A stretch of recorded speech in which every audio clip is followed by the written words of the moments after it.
Without further ado, let us continue with the next session. Today we have invited special guests from University of Science Malaysia to give a talk on urban poverty, realities and perspective on Islamic management of poverty. With that, I would like to invite Prof. Dr. Muhammad Shukri Saleh, and I will pass the floor to the moderator. أعوذ بالله من الشيطان الرجيم بسم الله الرحمن الرحيم الحمد لله رب العالمين والصلاة والسلام على أشرف الأنبياء والمرسلين سيدنا محمد وعلى آله وصحبه أجمعين رب اشرح لي صدري ويسر لي أمري واحلل عقدة من لساني يفقهوا قولي سبحانك لا علم لنا إلا ما علمتنا إنك أنت العليم الحكيم ولا حول ولا قوة إلا بالله العلي العظيم. Assalamu alaikum wa rahmatullahi wa barakatuh. Before I proceed, let me check with audience, particularly those who are online, whether you are able to hear me well. Can you? Okay, thank you, Professor Shukran. Honorable Dean of the Abdul Hamid Abu Sulaiman Kuliah of Islamic Arabic Knowledge and Human Sciences, Professor Dr. Shukran Abdul Rahman, the head of Department of Sociology and Anthropology, Associate Professor Dr. Wahaiza Rukis, our respected invited speaker, Professor Dr. Muhammad Shukri Saleh, from University Science Malaysia, my colleagues and the department, officers, brothers and sisters, students, undergraduate and postgraduate, ladies and gentlemen. Let us first of all express our gratitude to Allah Subhanahu wa Ta'ala. For only by His grace and mercy we are able to be here today in this very important session in which we are going to be exposed to the ideas that are related more to development and social change with special focus on poverty from both conventional and also Islamic perspective. For the information of the speaker, we are having today, this morning of Friday, what we call SOCA Interactive Day. This is the program that we hold semesterly, every semester, involving all students.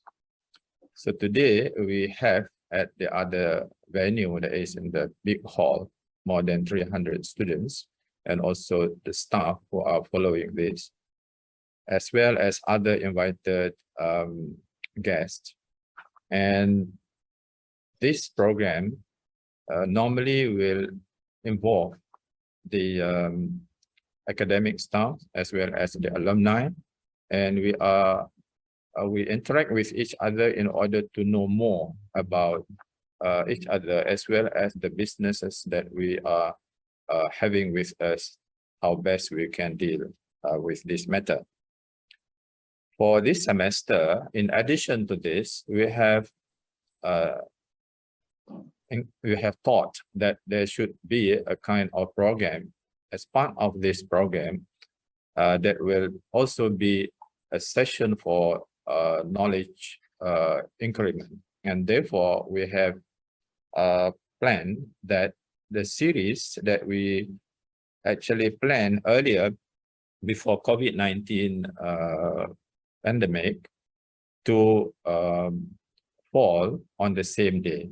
So in addition to this, therefore, I would like to mention that we, Department of Sociology and Anthropology, is planning to have a series of sessions on urban poverty. And this will be held online. And we start today with the first series. And even though we have focused on urban poverty, but to start with, we would like to expose our students and academic staff to a kind of introductory session whereby we talk about poverty, but from Islamic perspective. And today we have therefore with us an expert in this area, that is Professor Dr. Muhammad Shukri Saleh. So before we invite, or I invite him to share his knowledge, experiences, and thoughts, let me introduce you to him, although I believe Dr. Shukri needs no introduction to some of you. Professor Dr. Muhammad Shukri Saleh, or Muhammad Sakri, or Shukri bin Saleh, holds a Bachelor of Social Sciences honors in Rural Studies from University Science Malaysia. He also has a diploma in economics and also a Master of Arts in Rural Development from University of East Anglia, United Kingdom, and a Doctor of Philosophy in Islamic-based development from University of Oxford, United Kingdom. He is currently an honorary professor of Islamic Development Management, Center for Islamic Development Management Studies, or ISDEC, of the University Science Malaysia. He was the founder of this center and also director of this center. Currently, he is also an adjunct professor of the Faculty of Islamic Development Management at University Islam Sultan Sharif Ali, UNISA, Negara Brunei Darussalam, as well as an adjunct professor in the Schools of Art, Humanities and Social Sciences, Asia E-University, Kuala Lumpur, Malaysia. He has been appointed by 18 universities and academic institutions in 7 countries, including Jordan, Saudi Arabia, Japan, United Kingdom, Negara Brunei Darussalam, and Indonesia. As adjunct professor, also visiting professor, honorary fellow, visiting fellow, visiting scholar, and faculty member of all these institutions. He has a total of about 236 publications in the form of books, e-books, chapters in books, journal articles, review articles, popular articles, and so on to his credit. And he has served as International Advisory Council Chairman of Advisory Board, Reviewer Board, and Editorial Board of 17 national and international academic journals. He has also delivered a total of about 360 keynote addresses, academic solicited talks, and working papers at various academic meetings nationally and internationally. He has undertaken 59 national and international research and consultancy projects, especially in Malaysia, Negara Brunei Darussalam, Indonesia, Thailand, Singapore, and Vietnam, and associated with 14 professional bodies in United Kingdom, United States of America, Canada, the Netherlands, Bangladesh, Indonesia, and Thailand. I think with this, actually not so long introduction, because he has a lengthy CV. If I were to read, maybe half of the time that we allocate today will be taken up by his CV. So, but however, I would hope that with this brief introduction of the speaker, you can have an impression of who is he as an expert in his area. And today we are fortunate to have him with us. And without further ado, I would like to invite Professor Dr. Shukri to share with us his thoughts, ideas, and experiences, and to set a kind of direction for us. We hope to hear from him. What do we mean by Islamic management of poverty, and even what is meant by poverty from perhaps conventional and Islamic perspective, as well as for him to also connect us to the subsequent series in this series on urban poverty, that is to connect to the issues on urban poverty at the end of his presentation. So with that, Prof, I humbly invite you to speak on this topic. We have, I think, until 10:45. So I will allow you to present a part of this or utilize part of this time for presentation. And later, if we are left with some more time, then that can be utilized for question and answer. So, تفضل مشكورة, Professor. أعوذ بالله من الشيطان الرجيم بسم الله الرحمن الرحيم والحمد لله رب العالمين والصلاة والسلام على أشرف المرسلين سيدنا محمد وعلى آله وصحبه أجمعين ولا حول ولا قوة إلا بالله العظيم أستغفر الله العظيم أستغفر الله العظيم أستغفر الله العظيم. Thank you very much, my respected brother, Dr. Associate Professor, Dr. Azizan Matnon, my brother, Professor Shukri Abdul Rahman, the Dean of the Islamic Living Knowledge and Human Sciences, Fakultas Kuliah of Islamic Living Knowledge and Human Sciences, Associate Professor Dr. Rohaiza Rokesh, the heads of the SOCA, School of Anthropology and Sociology and Anthropology. Sociology and Anthropology. Yeah, Sociology, Anthropology, sorry for that. Right, Alhamdulillah, thank you very much for inviting me here to be together, inshallah. I'll share a little bit of my experience on poverty, inshallah. And let me share my PowerPoint.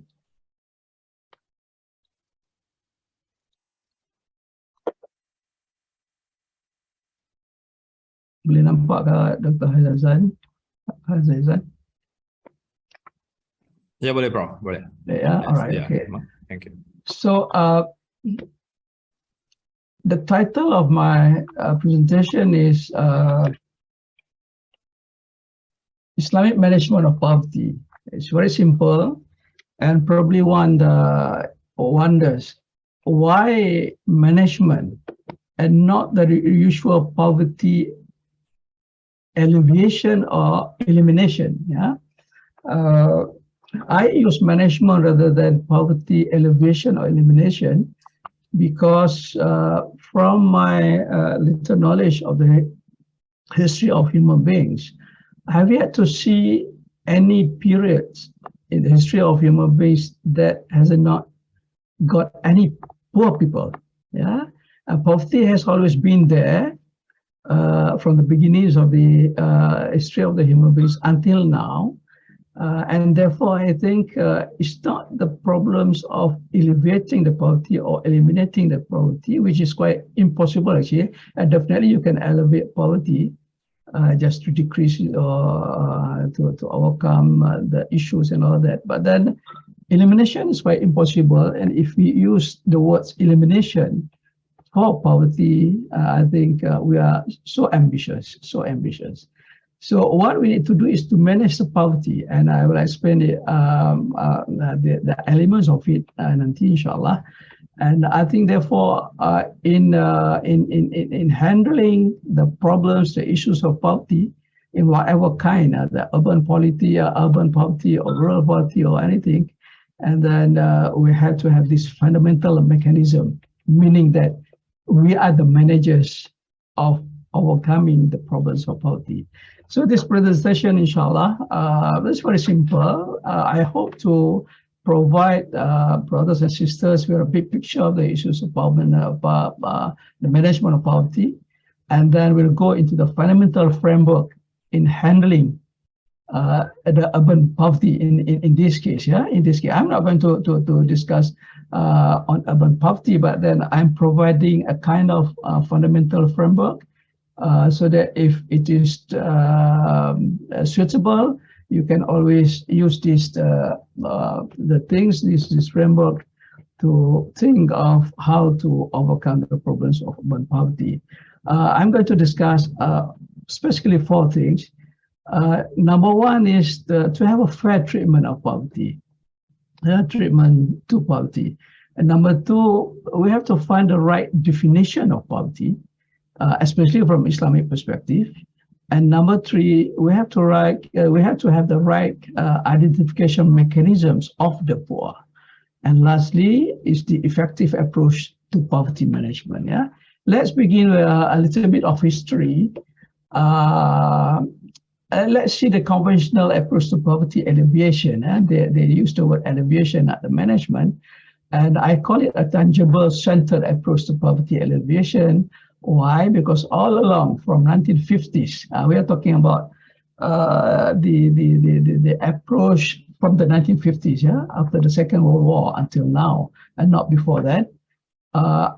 What they have been done so far, I think all are dealing with tangible factors, and not much or almost not at all dealing with intangible factors. So for instance, in the 1950s and 1960s, they were trying to have a growth in gross domestic product in view that and the hopes that trickle-down effect will happen to the poor, will go to the poor, but that was much to be desired. Yeah, and in 1970s, they were thinking about provision of nutritional, health, and educational. Let's shift a little bit to fulfill the needs of the poor in nutrition, in health, and also in education.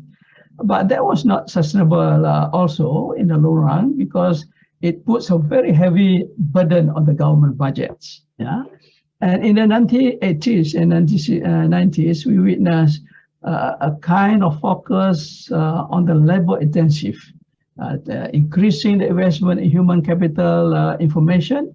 But it was found that it is also difficult because it requires more public spending and involves the trade-off between the interests of the poor and the non-poor. Yeah, and usually the poor are the vulnerable parties as opposed to the non-poor. And also there were mismanagement of public funds and corruption.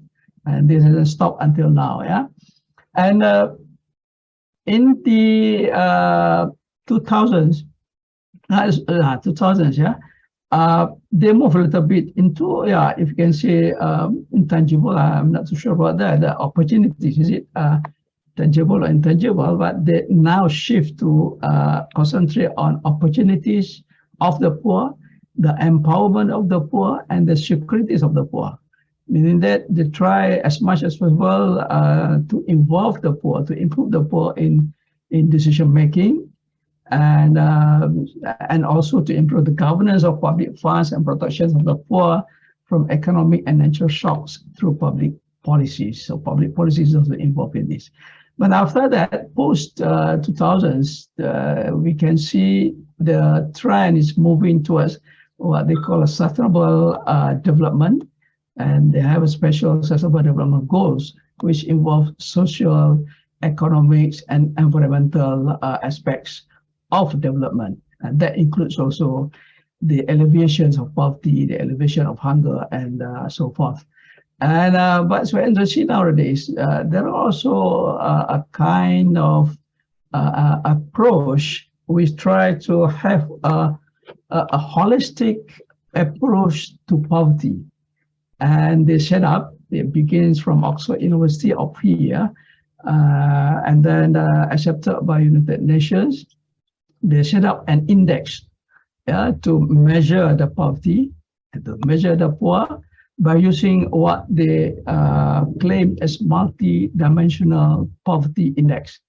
That includes three main things. There is health, education, and standard of living. This is a brief brief history of the approaches of the conventional approach to poverty. Let's see the contemporary Islamic scholars' approach to poverty alleviation. So, alhamdulillah, our Islamic scholars, brothers and sisters, have not been backward in thinking how to handle the poverty. And all in all, we can say that they try to adopt two kinds of approach. Yeah? Number one, which probably we can call the economic approach, That economic approach, the mechanisms, the operational mechanisms of the Western ethnocentric, which refer to conventional approach to poverty just now, it's quite the same. Yeah? They are talking about economic growth. They are talking about the distribution of income.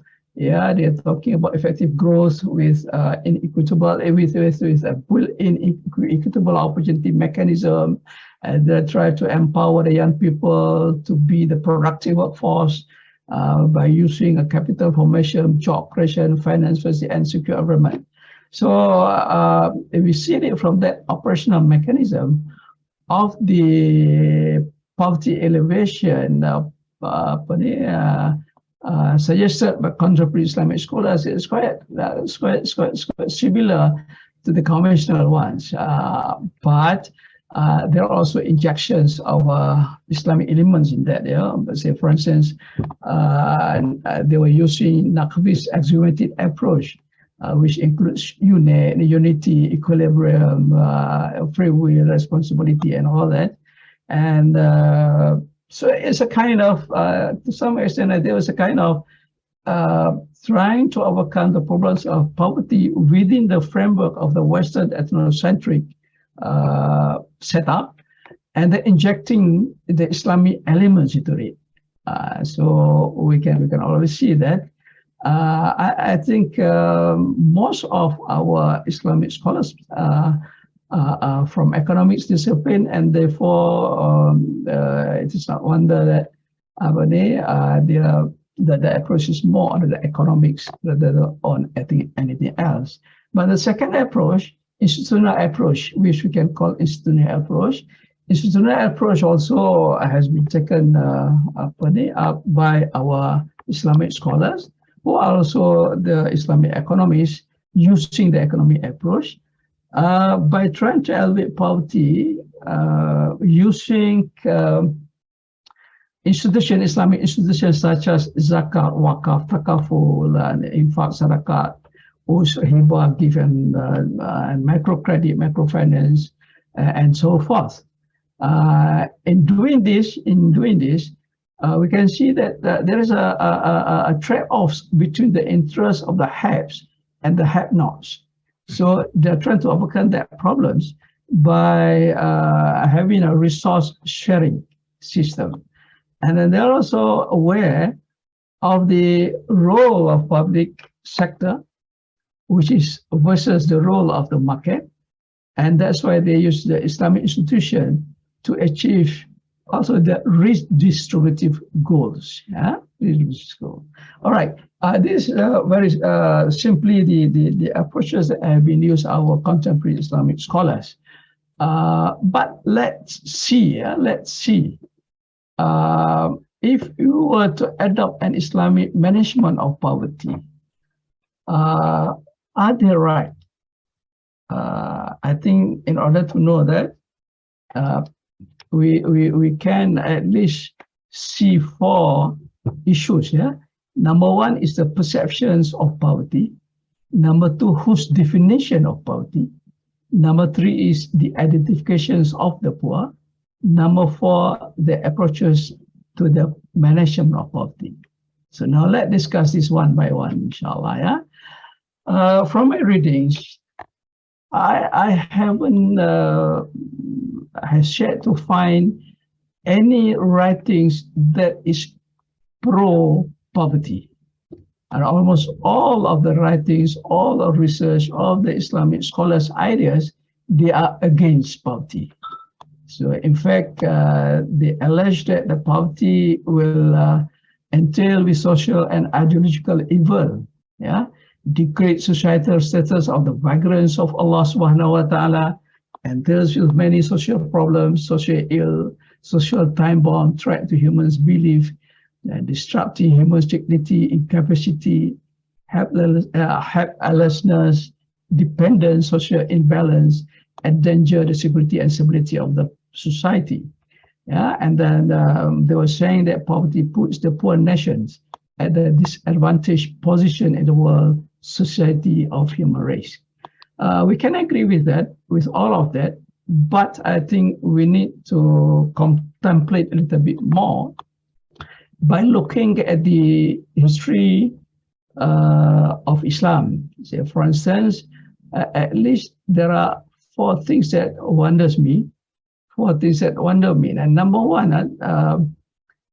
during the times of Rasulullah sallallahu alaihi wasallam, we witnessed the existence of a group of Sahaba by the names of Ahli Sufa, who remains poor, and Rasulullah sallallahu alaihi wasallam never asked them to work or to be rich. Does it mean that Rasulullah sallallahu alaihi wasallam allowed them to be poor and therefore allow the existence of poverty in human beings, in human life? That is the questions. Number two, we also read how Sayyidina Abdurrahman bin Auf, who was very rich and would like to be poor, but it was prohibited by Allah, by Rasulullah SAW. So Allah was saying that you be a rich man rather than a poor man. And then we also read the story of an Ansar who came to Rasulullah SAW to ask for something for his subsistence, and Rasulullah sold the belongings of the Ansar, auction them and take the money, give a part to eat, to fulfill the needs of the Ansar, and the other half used to buy an eggs and ask the Ansar to go and work. So meaning that Rasulullah SAW asked the Ansar to work, as opposed to Ahli Sufa, who remains poor, and Rasulullah never asked them to work. And we have also a story of Thalaba. Actually, this story has quite people are having different opinions on that, this Thalaba, whether this is true or not. But if we just, for the sake of our thinking, we were told that Thalaba was a very poor Sahaba. He came to Rasulullah SAW, asking Rasulullah to do the dua for him to be rich. Rasulullah refused it until 3 times. And then Rasulullah reluctantly prayed for him. Then eventually he became rich. So you can see in these 4 cases, we wonder why Rasulullah SAW looks like allowing Ahli Sufa to remain poor, but then prohibited Sayyidina Abraham bin Auf to be poor and asked the Ansar to work, and prohibited Thalaba, not blessed. Rasulullah was did not bless the Thalaba to be rich. So it seems like rich or poverty, rich or poor, is a kind of a selective things, yeah. But if you see, so for instance, let's read Abu Hurairah hadith. The hadith narrated by Abu Hurairah. The Messenger of Allah sallallahu alaihi wasallam said, "The poor Muslim will enter paradise before the rich by half a day. Before the rich by half a day, the length of which is 500 years."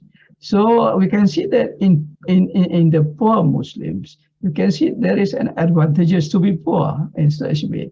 But definitely the tafsir, the Mufassirin was saying that actually it's not the status whether they are poor or rich, but it is more of because of the righteousness, because of their iman and taqwa, irrespective whether they are poor or rich.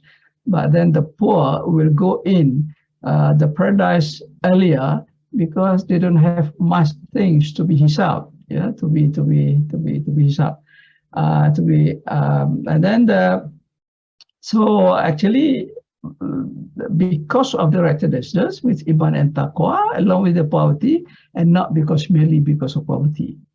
But then we can come to the conclusions, yeah.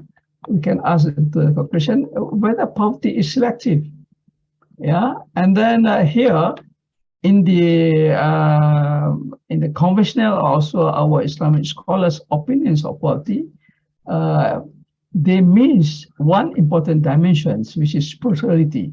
No doubt that some of our Islamic scholars were discussing about spirituality. It's not really discussing, but only mentioning about spirituality, the necessity of spirituality in doing things, but they don't explain. what is spirituality in detail and to relate that to the management of poverty. And one interesting thing that I found, there is a concept by Imam Ghazali. The concept is absolute fakir, fakir mutlaq, fakir mutlaq. And then I found in the Quran regarding Qarun. Qarun was saying, when people were asking how he got rich, and he was saying, I'm in no need to Allah. This is mine, not Allah's. And these riches were given to me on account of the knowledge I possess. So Allah is not in his mind. He doesn't need Allah. And for Imam Ghazali, whoever who do not need Allah subhanahu wa ta'ala, we can categorize them into the absolute fakir, even though they are rich. And this also, I think, will determine our management of poverty, our handling of poverty. Yeah, and alhamdulillah, you want to study about poverty, and especially urban poverty. I think these three things have to be looked into, and I'm looking forward to see the results of it. Yeah? Whether poverty is selective, why some people are allowed to be poor, and why some people are allowed to be rich and not to be the poor, and all that, inshallah. So that's the first issue. Second issue, whose definition of poverty? Whose definition of poverty? From my readings, from my study, and we can see that actually the definition of poverty is the Western ethnocentric definition. So that includes also in Islamic writings on poverty. They use the undefined conventional poverty, not an Islamically defined poverty, which includes the exclusions of spiritual dimension.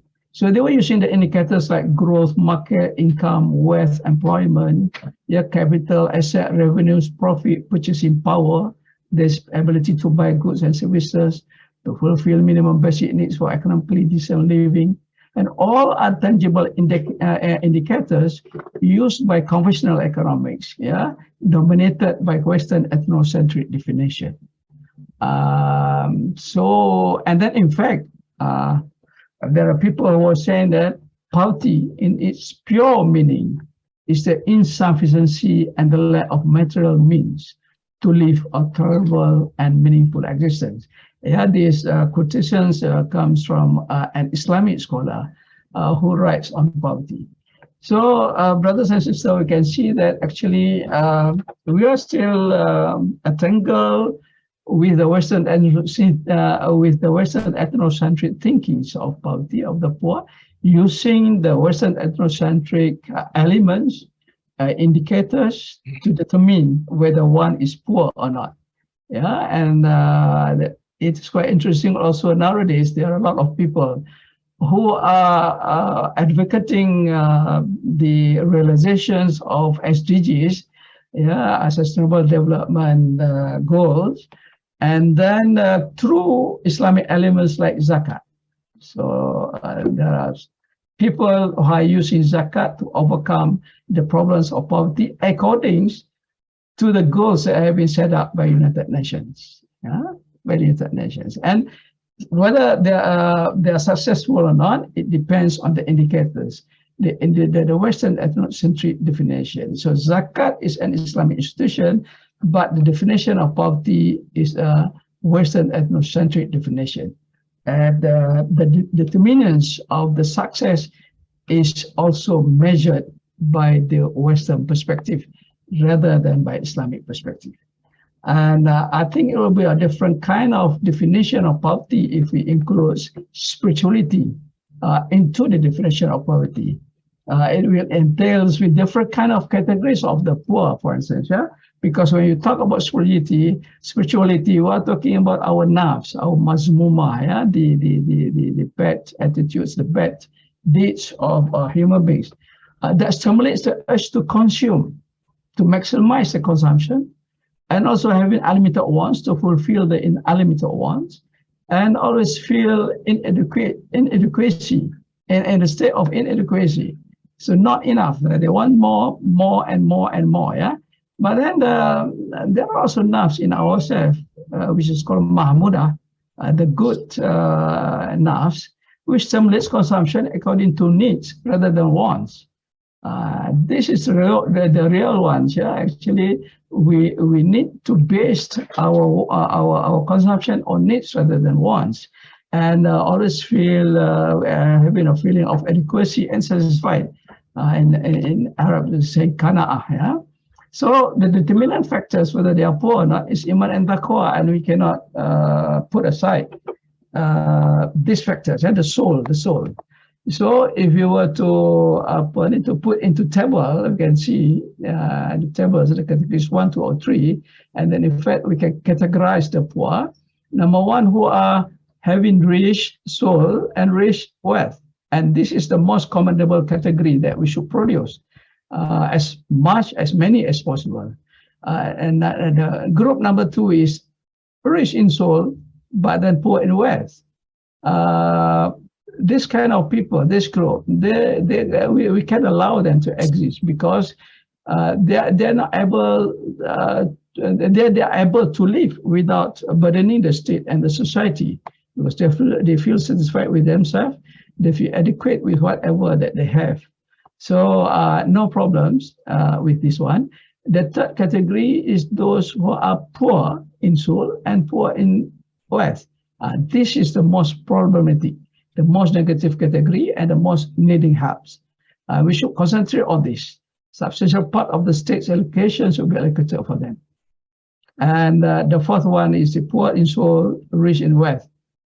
This is second most negative category, and definitely substantial parts of the state's allocation should also be allocated to them, despite of their richness. Even though they are rich, allocation must be allocated to them, to the rich, so as to allow them to increase the richness of their soul, and then entail with the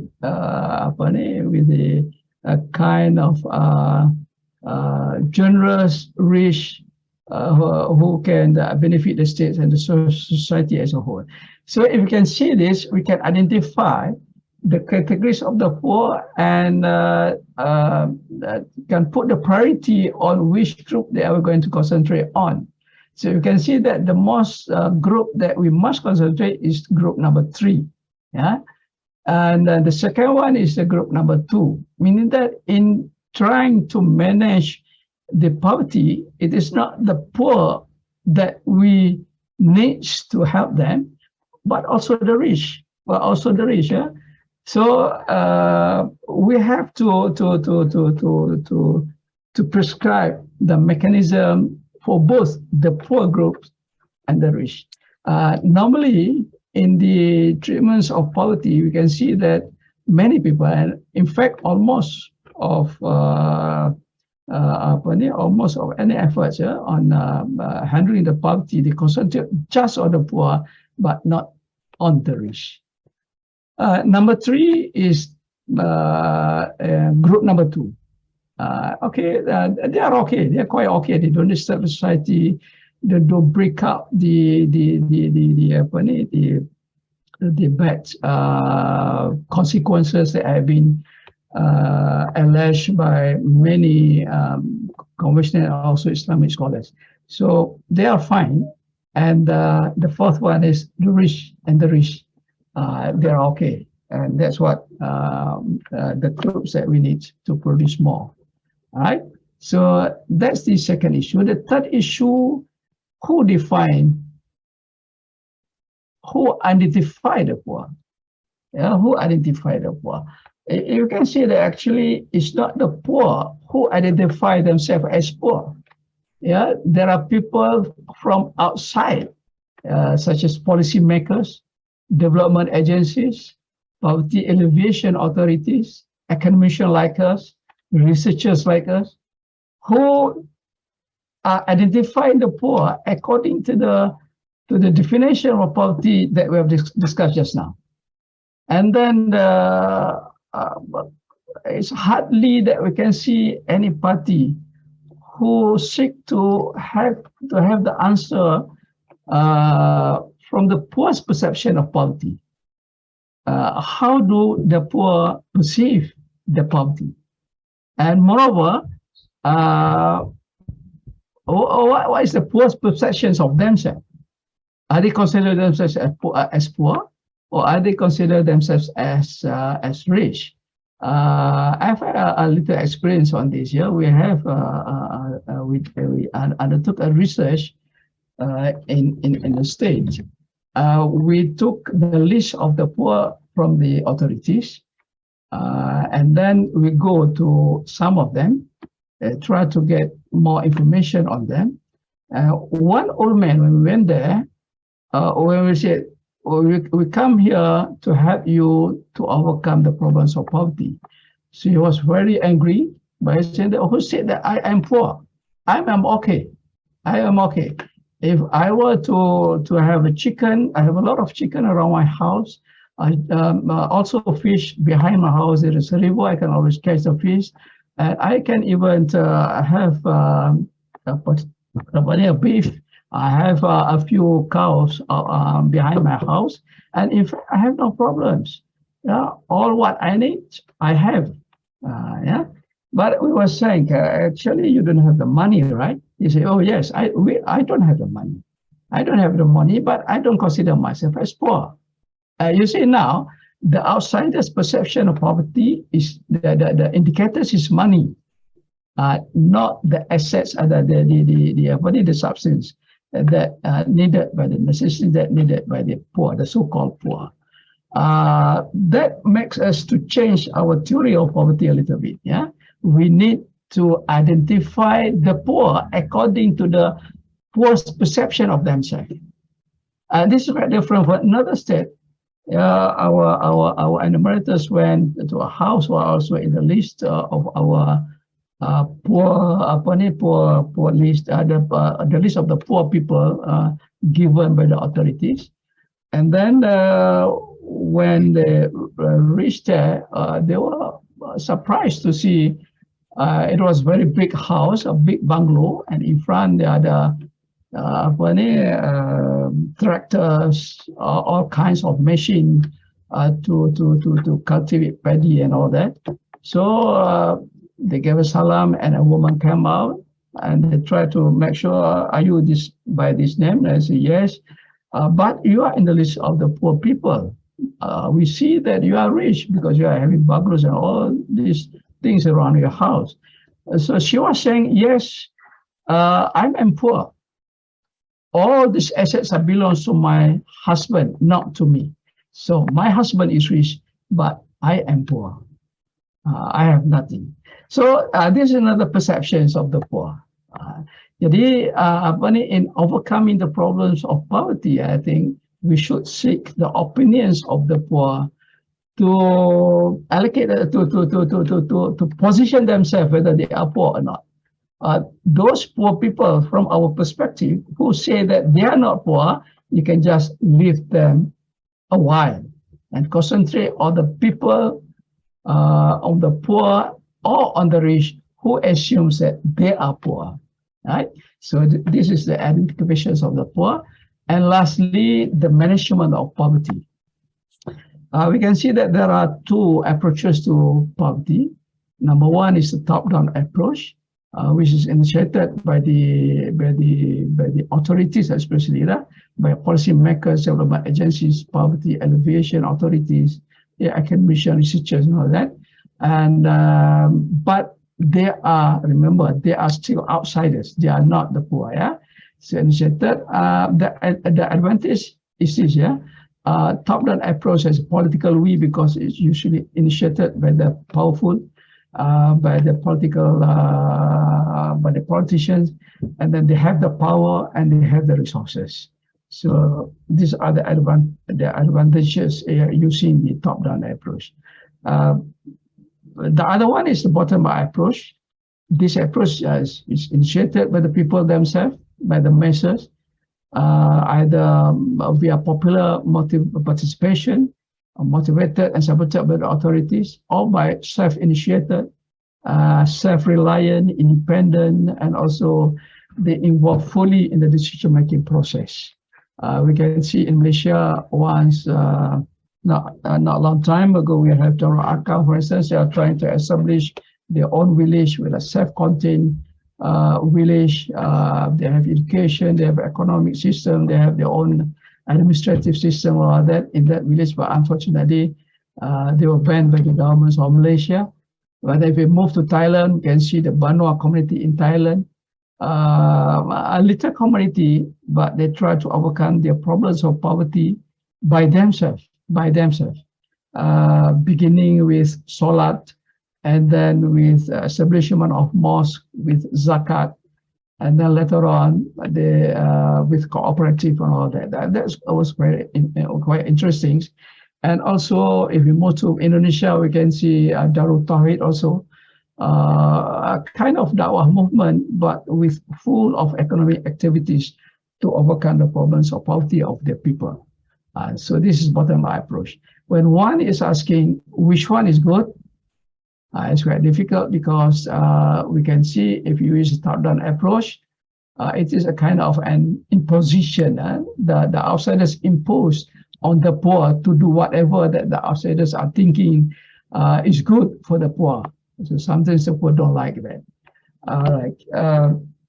And then if you were to use the bottom-up approach, like what is happening in the rural Arkam, if it is against the systems of the government, or if it is regarded as a threat to the government, and then it can be banned very easily, as opposed to probably Banao community, because they're quite in line with the government's thinking, also in Darul Tauhid in Indonesia. So they do not put a threat on the government, so they can survive, and it seems that they are quite sustainable. So there's a pro and cons using the top-down approach and bottom-up approach. But then, from my opinion, I think what is good is to combine, to have a good blendings of the top-down approach and also the bottom-up approach. So we can also think in handling the urban poverty, for instance, whether it is top-down or bottom-up approach. I think if we can combine together, that will be good, inshallah. So lastly, the conclusion is, number one, I'm trying to say that management of poverty, we have to concentrate on the management of poverty rather than on the alleviation or more over on the elimination of poverty. That's number one. Number two, I would like to pose to suggest that we have to have the poor's own perception and definition of poverty, not our own perception and definition of poverty. So try to detach ourselves a little bit, to try to understand the thinkings of the poor on themselves, and also on the poverty. Yeah. Number three, we have to reposition and also redefine the poverty and categories of the poor according to Islam. And so far, I think it is not sufficient as yet.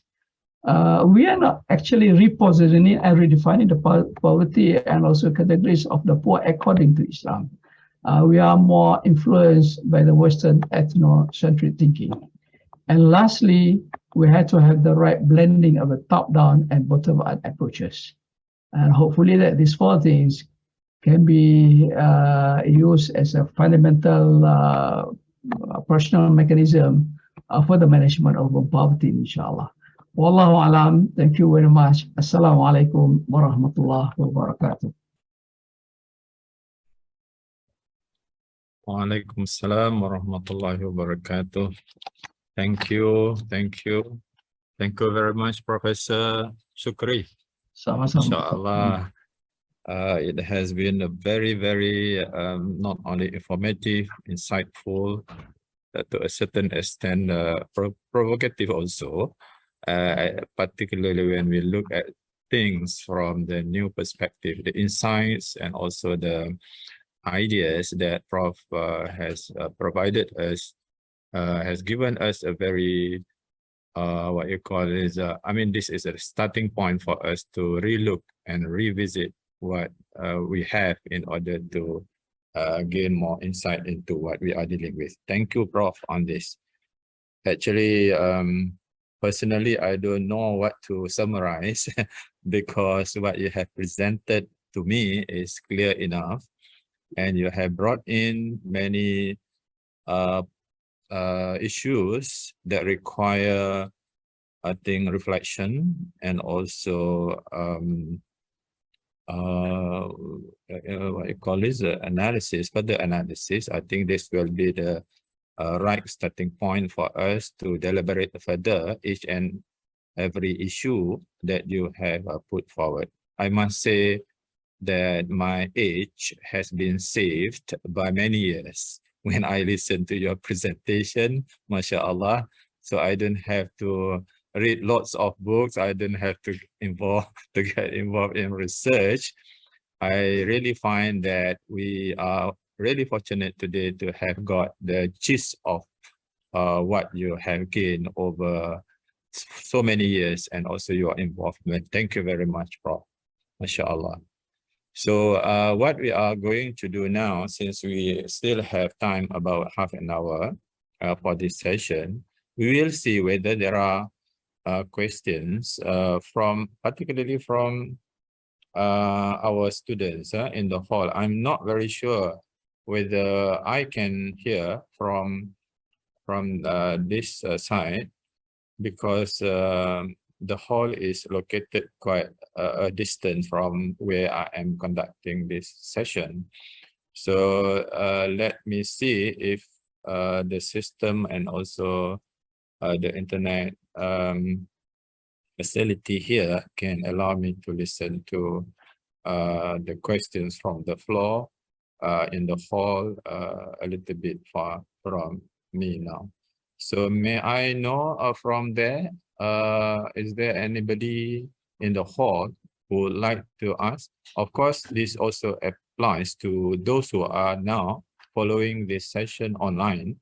I would like you to also write down any questions or remarks, whatever you have, if you would like to get feedback from our speaker.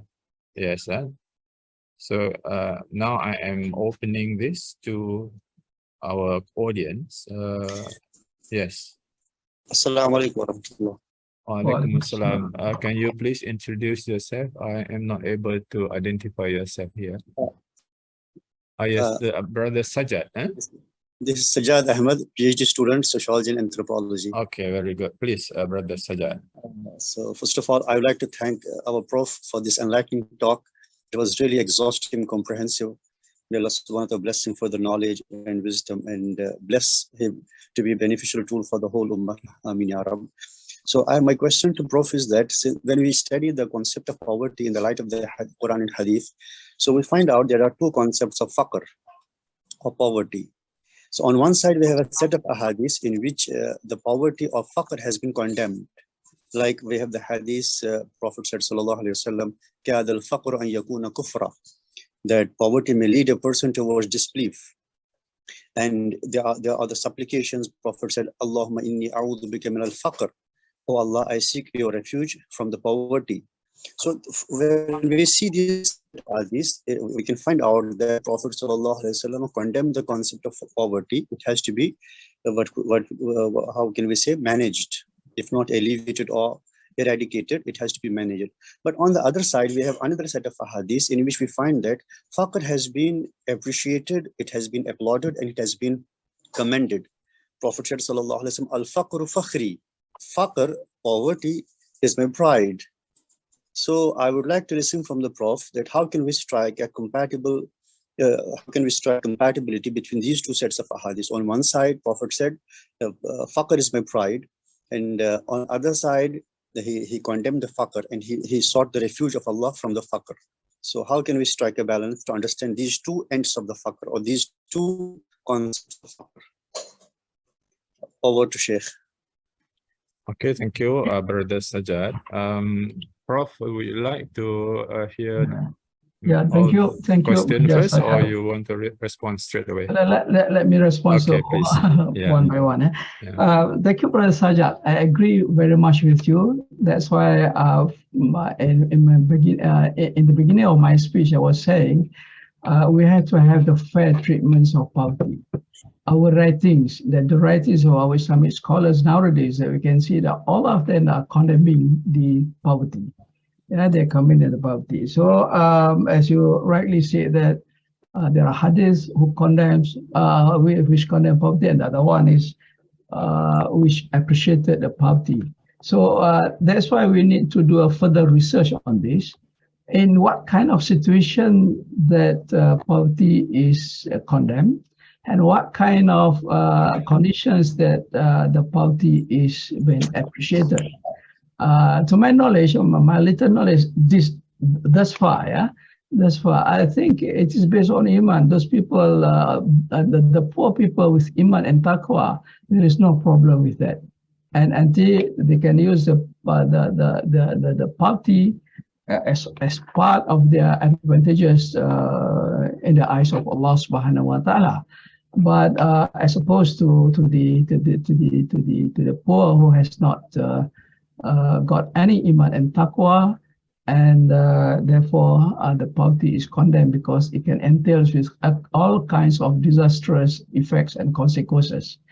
But however, this is my preliminary findings. I call upon all of you in Islamic University to study further on this. What is actually the position of poverty in the eyes of Allah subhanahu wa ta'ala and in the eyes of Rasulullah sallallahu alaihi wasallam? I asked the question whether poverty is selective or the poor is selective. To this extent, I conclude tentatively that actually it is selective. It is selective. There are people who has to be poor, and there are people who has to be rich. Yeah, if you give one people who are poor but without iman, they also can concentrate problem.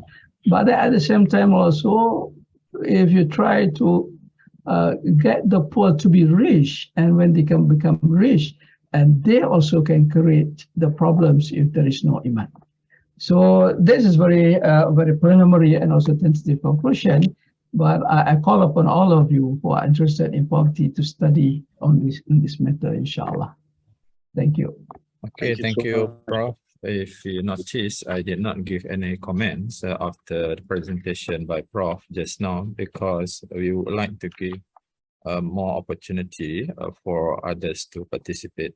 But I will give a little bit of addition to what have been presented, maybe by question, from one question to another. Yes, I can see even in the typology and also categories or categorization of the table of the categories of the poor that Professor mentioned just now. I think to me this is very interesting, and it requires more research for us to look into it, because yes, I think in reality, even ourselves, we may be able to feel and also identify as to who we are, given the parameters that are used or that can be used to redefine or revisit the definition of poverty. Instead of relying solely on the material definition of poverty, it could now be expanded to also cover the intangible one. And I think historically, as what Prof has mentioned, we could also see even in the conventional development of theories of development. For example, there seemed to be a trend that moved from the more tangible definition to more intangible definition of development and so on. That means, as a human, the nature of human being is as such that the inclination is to something that is non-material, that is spiritual, and also this. So I think it is good on this, so that when we conduct research later, maybe if not at the big scale level, micro scale level, even in our family or in this institution, IUM, we may start to maybe distribute questionnaire to all of our students, asking them their view, whether they consider themselves as poor or what. So some might be very rich, but they don't have peace of mind, and that might reflect certain things. Or some might be poor, but they are okay. But poor and rich is also, I mean, the term that we use, but there are varying degrees of this. So I think that is good.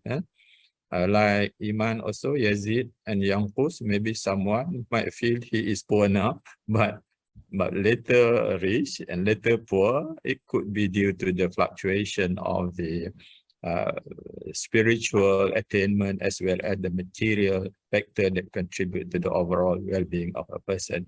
Thank you, Prof, on this, and we'll explore further in our subsequent series, as well as maybe we'll take up as the areas for our further research, inshallah. Thank you. So now, any more questions from the audience? Let me check if we have something in the chat box. Okay, Prof, this is the question from Dr. Haiza. On behalf of an anonymous student, maybe one student would like to ask this. How does the poor perceive themselves or himself or herself? Why can't we accept how the poor perceive themselves? You get the point, Prof? Yeah. So how does the poor perceive himself or herself, I guess? Mm-hmm. Why can't we accept how the poor perceive themselves? Right. Yeah, please. As I've said just now, I told the story of the old man who refused to consider himself as poor, and the woman who refused to consider herself as rich. So I think it's good for us to see, because that indicates and also guide us to overcome their problems. That definitely for the old man, we don't have much worrying about that, about him, not much. But we are more worrying about the so-called poor woman living and marrying the rich husband. So if we were to have the allocation, so we need to put the allocations on the women more on the old man. So definitely, we need to ask, like Aziza was saying just now, we can begin from ourselves, from within our class or within our SOCA. Just honestly think of yourself whether you can be considered as poor or rich. Yeah. So that's how we do not know how the poor perceive themselves. That's how we need. I've used to do a research on the poor's perception of poverty, poor's perception of that. Then you'll be surprised to see what they think of poverty and also what they think of themselves. Why can't we accept how the poor perceive themselves? I think because we consider ourselves as more today or more brilliant than them, because you are a professor, you are a lecturer, you are students or postgraduate students of poverty, and therefore you think that you are better than them. So we refuse to accept the poor perceptions of poverty, the poor's perceptions of themselves. And so actually it relates to our own masmumah, our own apa kita panggil, our own bad deeds, yeah, our own masmumah, yeah. That's why when we are to be a researcher, we need to cleanse ourselves first, yeah, to cleanse ourselves and try to throw away our ego, our ujubs, yeah, our takabur and all that, and then we go to see the poor.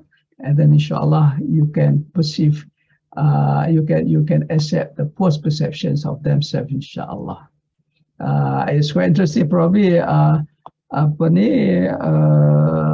it's quite interesting to inform all of you that actually in ISTAF, in our Center of Islamic Development Studies, Development Management Studies, we are trying to venture into what we call an Islamic research methodology, rather than the conventional research methodology. So we're trying as much as possible to encourage our students to write a thesis based on an Islamic research methodology.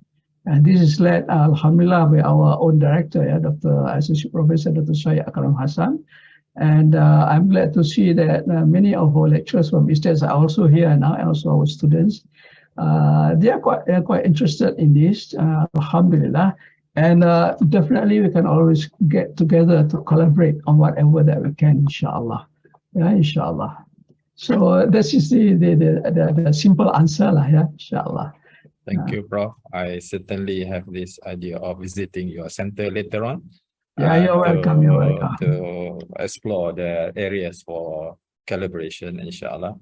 For your information, Prof, this Department of Sociology and Anthropology, it is placed under Kuliah of, now it is known as Abdul Hamid Abu Sulaiman, Kuliah of Islamic Review Knowledge and Human Sciences.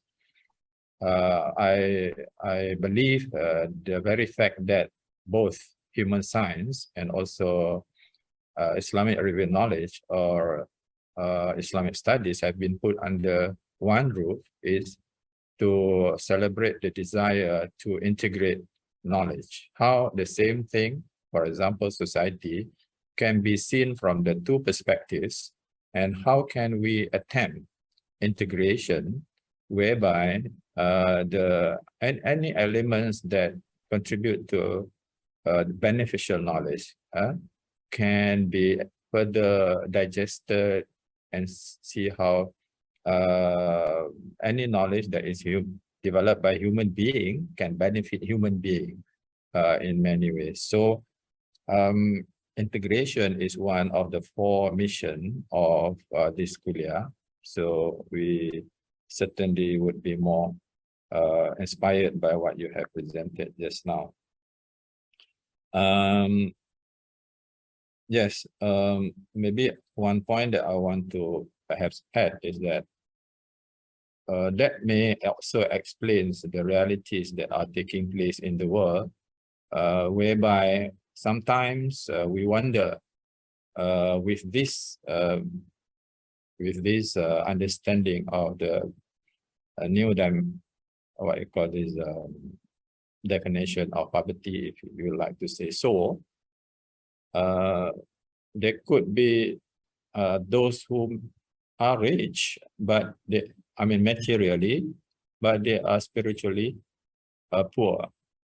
And that may explain the phenomena, social phenomena, whereby we wonder sometimes reading things where people seem to have million and billion, but yet they still want to have this, and by certain ways, which might reflect certain spiritual standing on this. So I think a point for reflection for all of us as an individual, and where, and it is always necessary for us to define ourselves when and where, when we have certain thing that will define whether we are poor or rich. At the point where we want to be poor and we are having opportunity to be poor, but they will affect iman, then maybe we have to refrain ourselves from being what you call this poor, and vice versa from being rich. I think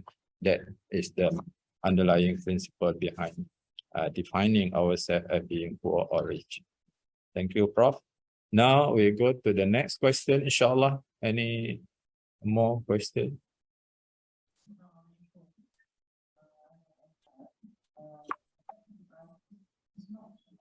From the chat box, I don't see any more question. Yes, is this from the venue, the hall? We have question from the Oh, very good. Now we can see you. Yes. Prof, you can also see many of our students there. Yeah, Yes. yeah, I do. Yeah. Okay. Yes, please. Dr. What? Who is going to ask? No? Dr. Aisa. Please. From there, we can't hear you. Maybe you had to go to the restroom to speak there. Dr. Aisha, if I'm not mistaken, can't see you from a distance.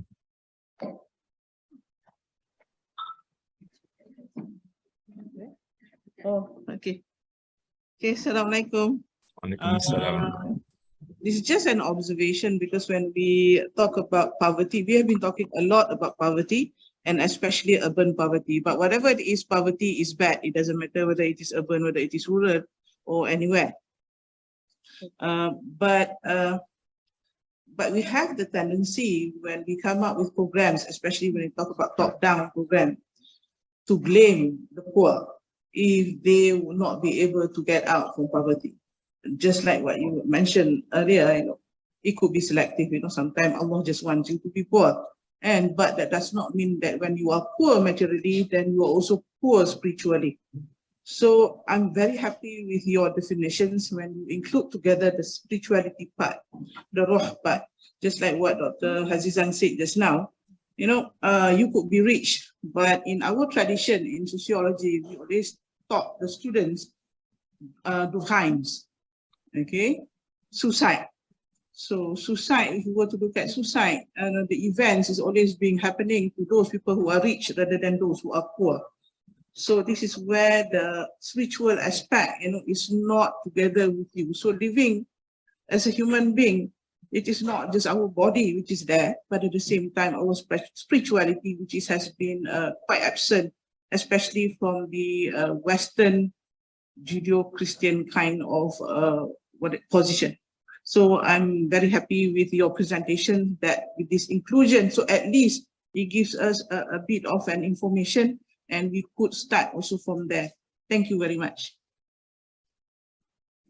Thank you, Dr. Aisha.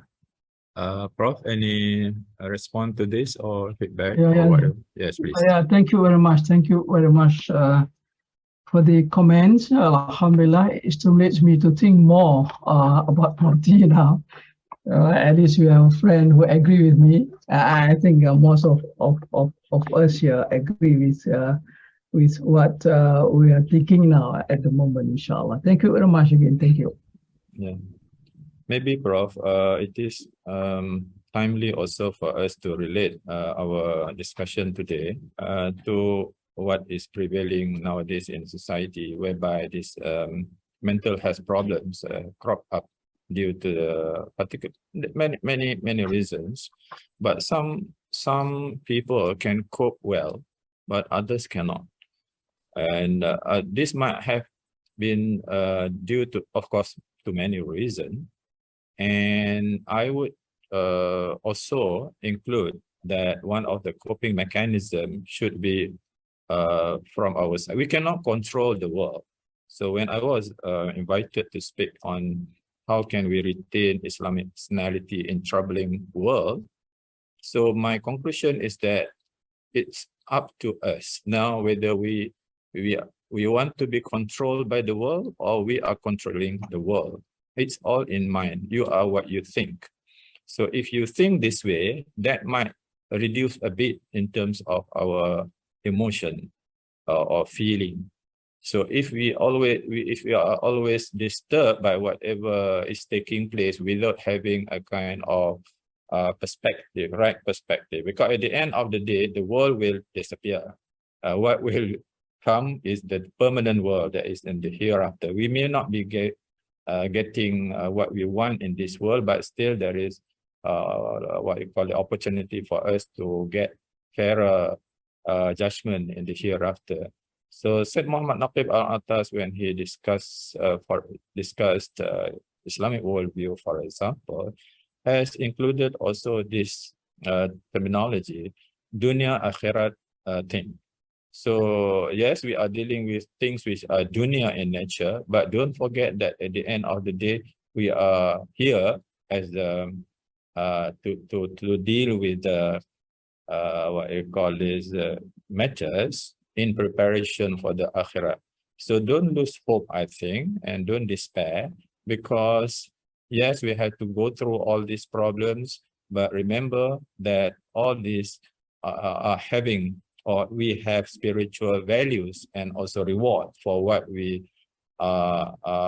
persevere in our life, inshallah. So my point here is that there are many ways of how we can cope with problems that come in, including changing the way we think about things, including being poor and being rich. Yeah.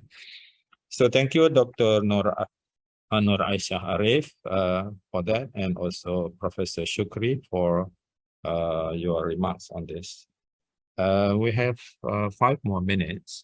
If there is nothing, I would like to make some concluding remarks on this. I guess I don't see any new hand raised here. So let me conclude this. First of all, I will just express gratitude and gratitude to Allah subhanahu wa ta'ala. We all express this due to the opportunity that is given to us.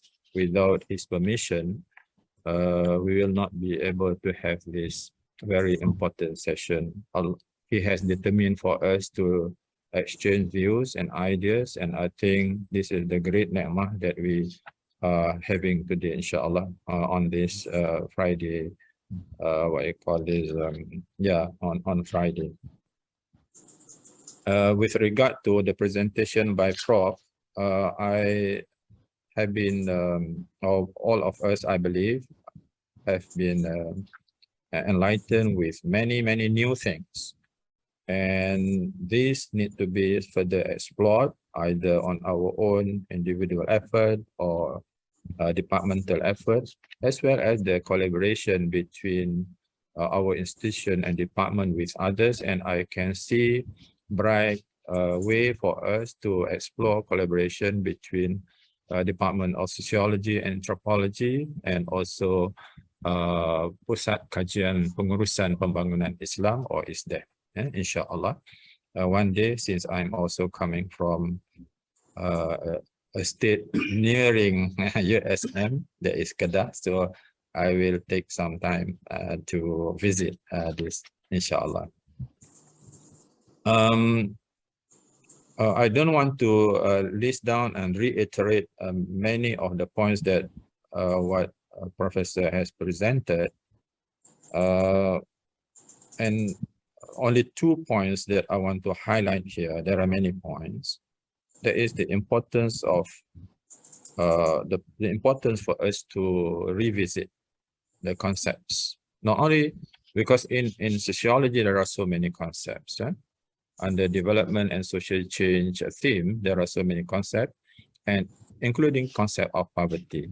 And this presentation has enlightened us, give us more insights as to whether poverty need to be seen from one perspective, or we can also see it from the different perspective. The implication would be on the way we treat and also deal with this one. And Professor has presented his view on how to manage poverty with this new or revisited definition of poverty, which is very enlightening and new to many of us. It is interesting to know that there are different circumstances whereby we have to consider the typology of poor and also the table of describing the categories of the poor is very important, where you might be, for example, spiritually rich as well as materially rich, and this should be what we should aim for. And we might also be in a situation whereby we are spiritually rich, but materially poor, and vice versa, materially rich and what you call is spiritually poor. What we do not want is we are poor in both spirituality as well as in the material sense of the word. So if we look at the history, maybe tentatively I can see, because of what have been achieved by the previous Muslim generations, particularly Muslim scholars, who were able to contribute to the creation of the glorious Islamic civilization, where reflection of comprehensive Islam could be seen more in history rather than in our time. And therefore, I would say that Islam, when properly understood and implemented, should be leading or should lead to advancement in both sense, in material and spiritual sense. So the comprehensive development should be inspired not only by the Quran and the Sunnah, but also by what have been demonstrated by our forefathers earlier, inshallah. And lastly, I would like to say this. All of us, we are poor. Al-Faqir ilallah. We are poor before God. So we just decide whether, even if we are materially well-to-do, but if we are poor in Iman, poor in Taqwa, poor in all this kind of spiritual what you call these qualities, then I think that should be the point for ponderance. We have to ponder on this and define ourselves in that particular sense. So with this remark, I would like to once again thank Prof for your contribution, willingness, ideas, insights, and sharing of experiences. Thank also to the organizer and committees who have been involved in this, and also to all participants, those who are online as well as those who are following this session in the hall face-to-face.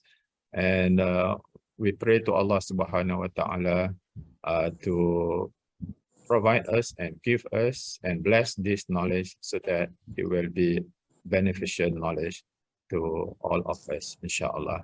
Thank you very much. Assalamu alaikum wa rahmatullahi wa barakatuh.